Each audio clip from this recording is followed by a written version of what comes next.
Yan naman, lilipat na naman natin to ngayon.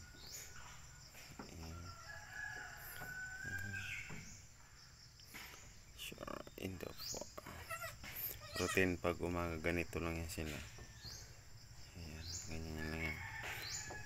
Mamaya, lilipat na naman to.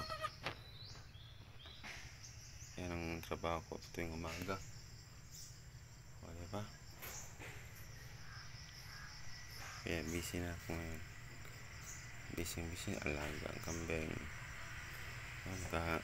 Nakapanganak lang yung kahapon. Ayan, ha?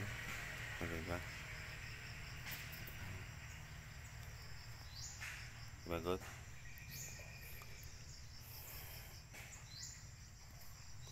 Ito yan sila. Right. Saka ako na kayo lagyan ng pangalan, ha? Isipan ko muna kung sino to.